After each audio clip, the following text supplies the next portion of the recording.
Hello everybody, this is Douglas with Other Intended Purposes, and Jack is behind the camera again. Today we are doing a video response to Dave Pearson, or ReallyBigMonkey 1. He did a 5 items to start learning bushcraft with. So this is the you come upon it and say, hey, bushcraft, that sounds interesting. 5 items that will help you learn how to do the different things in bushcrafting. This is not a survival kit. This is not camping gear. This is not how much stuff I would take into the woods if I was going on an overnighter. This is day trips to learn bushcrafting. Bushcraft is not survival, but you learn the skills in bushcraft that you would be able to use to survive. I'm going to move up just a little bit because I'm too far away. There we go. That you would use to survive if you got stuck in the woods somewhere. But these are 5 items that you would be able to start learning. A piece of my mustache on my tongue. I hate that. You drop a hair on your tongue. You ever do that? I hate that. I'm rambling. Okay. You also flipped off the camera. Hey, I never start my videos with ladies and gentlemen because I've met some of you and I don't want to exclude anyone.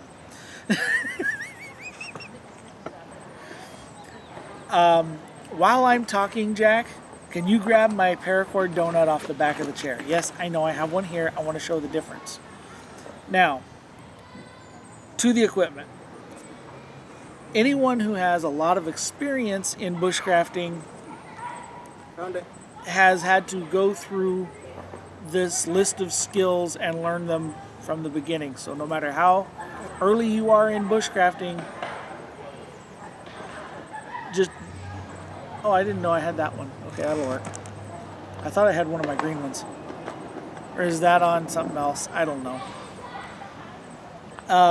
So this is my list, and it's not going to have food or clothing or things that you should have on your person all the time anyway, with one exception.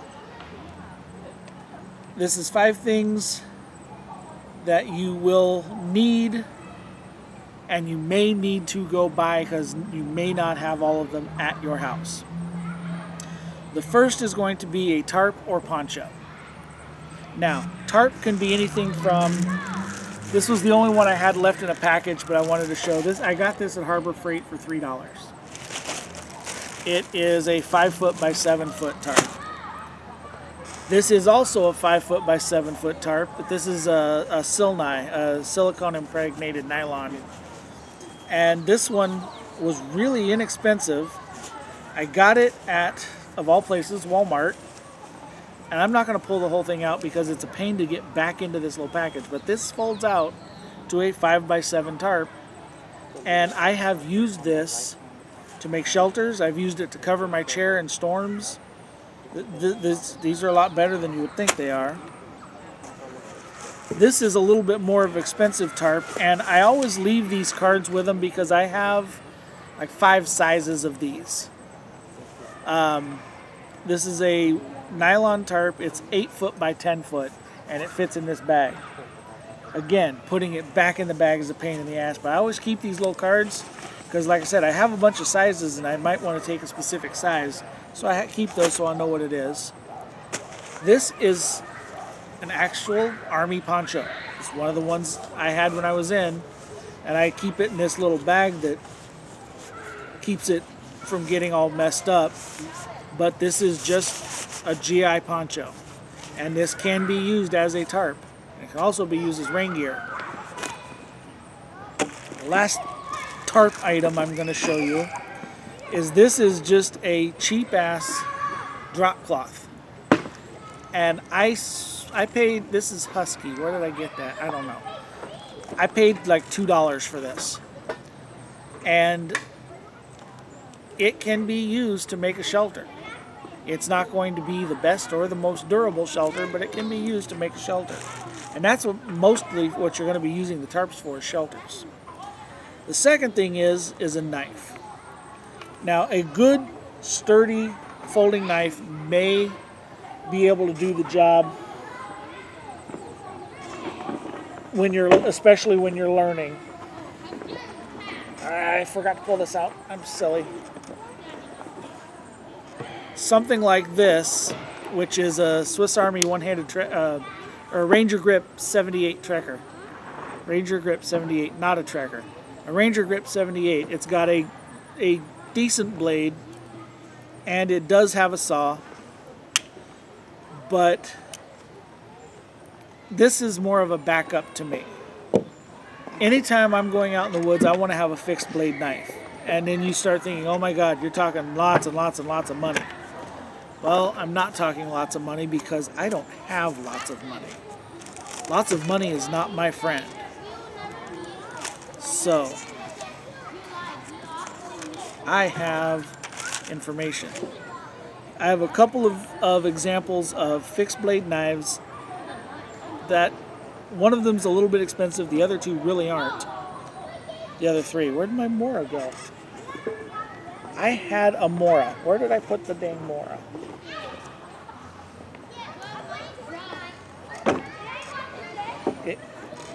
A Mora Companion is about $20, and it will do most of what you need to do. Similar to that is this Cold Steel Fin Bear, and this is $16 on Amazon. And this is very similar to a Mora. It's got a little bit different kind of handle on it, but it will do about the same work as a Mora Companion or a Mora Heavy Duty Companion, which is they run 18 to 20.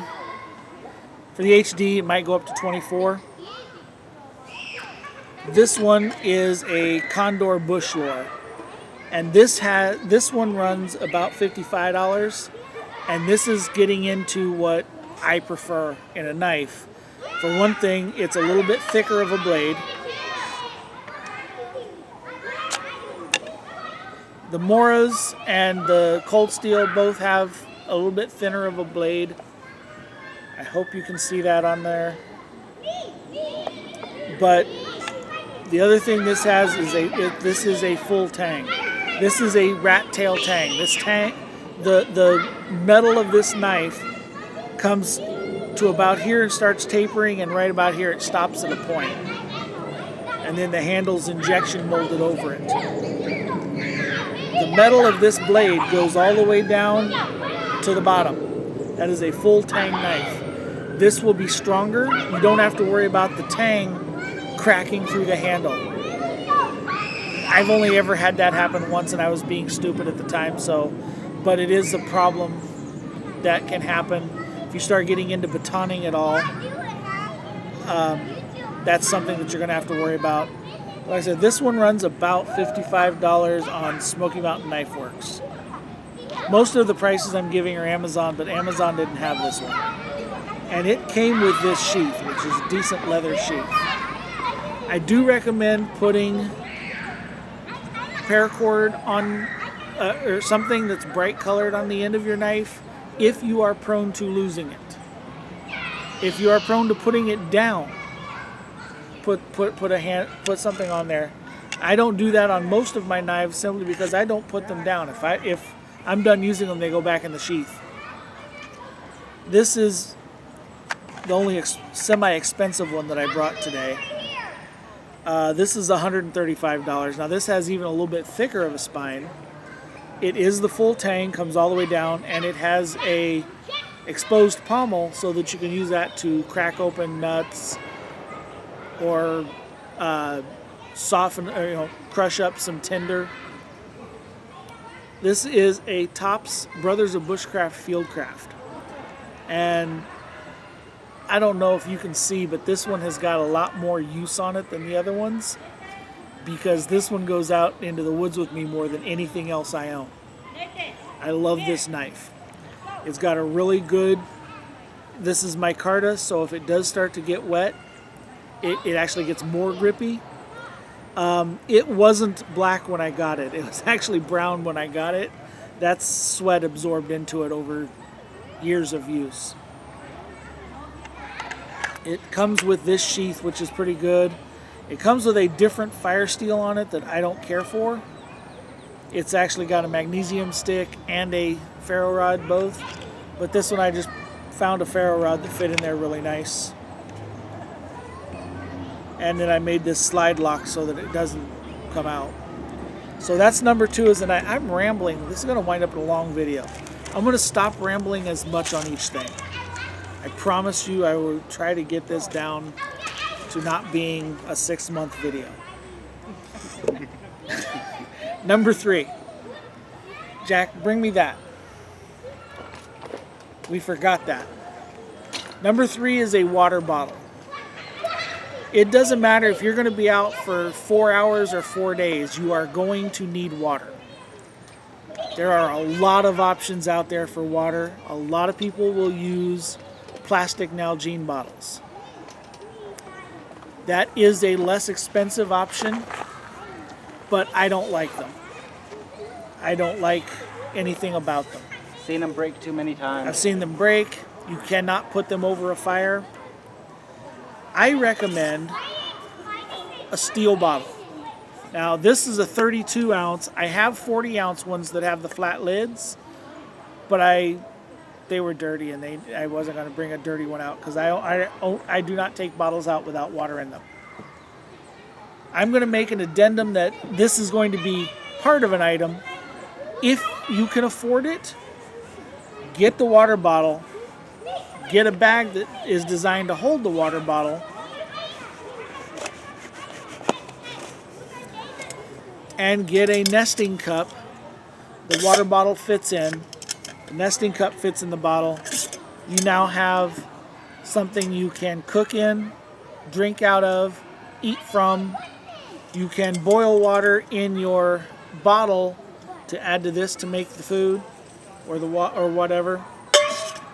And you've just always got your container right there. This has to go in a special way because there's just actually a stove in the bottom of that. And if you get a cup that has one, in the lid of the bottle carrier, you can carry the lid for your cup, which will speed up your cooking time and your boiling time. And it stays in there pretty good if you just push it in a little bit tight. So I'm going to stretch water bottle to include a nesting cup and bag to hold it in. This also gives you a good place to put some of your food items or to put your fire making items, something like that. Moving on. Number 4 is a cotton bandana or a shamag. I always have a cotton bandana in my back pocket. If I'm wearing clothes, I have a bandana on me. There are so many uses for a bandana. You can put it over the top of your bottle when you're getting water out of a creek so that it pre-filters the chunky bits out. You can use it enough for the 3 of us. Sorry. You can use it to wash yourself. You can use it to make a bandage if you get hurt. Bandanas are outstanding, and I am never without one. But when I go in the woods, I like having a shamag. What's a shamag? A shamag is like 6 bandanas. And the thing about this, still 100% cotton, but you can make a sling out of it. You can do everything you can do with a bandana, you can do with this and bigger stuff. So I really, actually right now I have a different shamag that's on the table here so that all my stuff isn't sitting on this table that's kind of nasty. And the last thing, do not go to the woods without, is a ferro rod. Now, a lot of ferro rods come with cheesy ass little strikers. I hate those. If you carry a multi-tool on you normally, then you have a much better striker on your hit. Best striker I have ever found is the back of the saw on my Leatherman.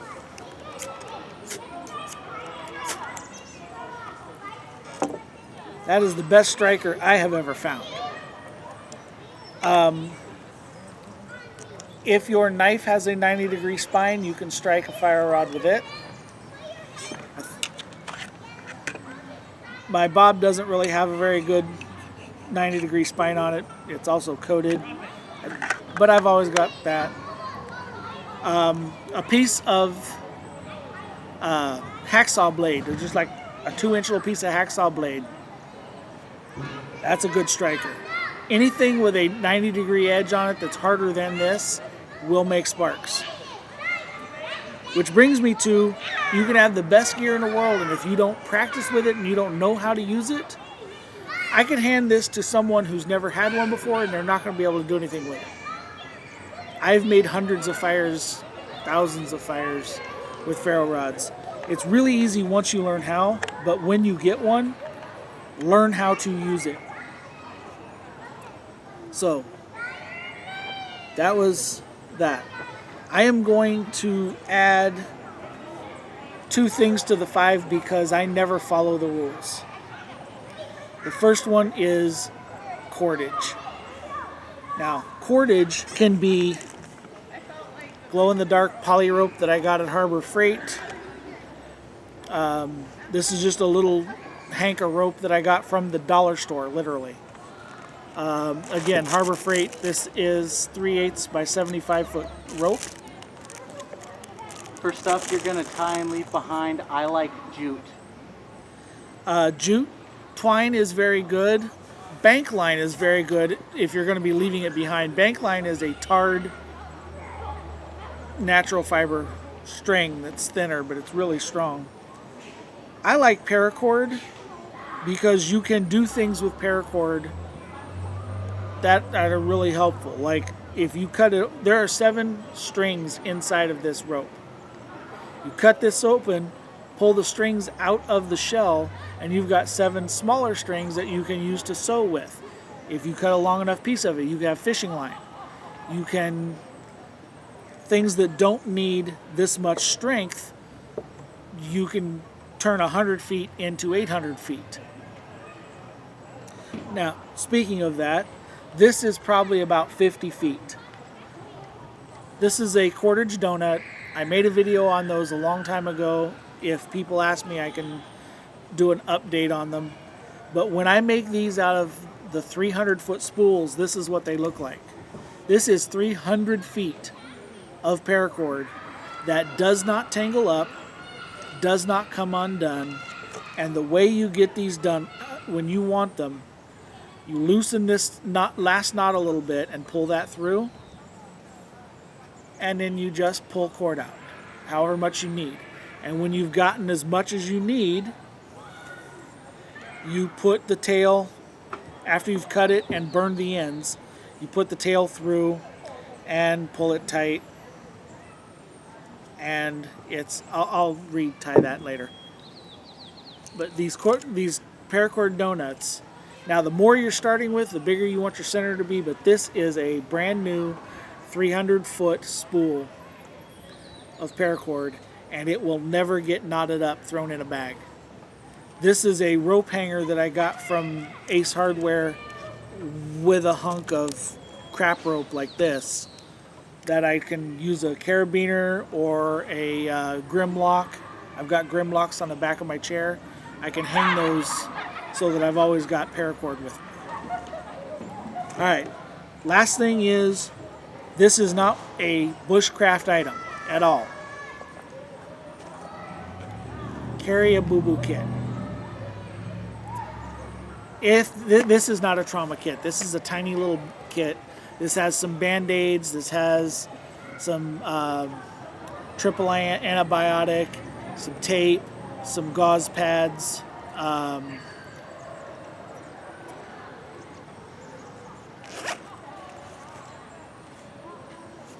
regular sized Band-Aids. It's got some alcohol preps in there. Basic stuff for basic injuries. An ace bandage, a SWAT T tourniquet. I love these. These are really good tourniquets. I would call this boo-boo kit level. At least have this anytime you go out and do this stuff, because you are talking about knives. You are talking about sticks. You are talking about trying to do things out in the woods. If you don't need a first aid kit, outstanding. But that one time you need it, you're going to wish you had it. So yeah, don't leave home without this. On my chair, I've got 2 kits. One of them is a lot more extensive than this, and I've actually got a sticker. Why is my flag upside down? There we go. I've got a patch on it like this flag, only it says "ouch pouch" on it. And then the other one that's on there is a trauma kit. It's got things that you're not going to find in boo-boo kits. Anyway, that's my list.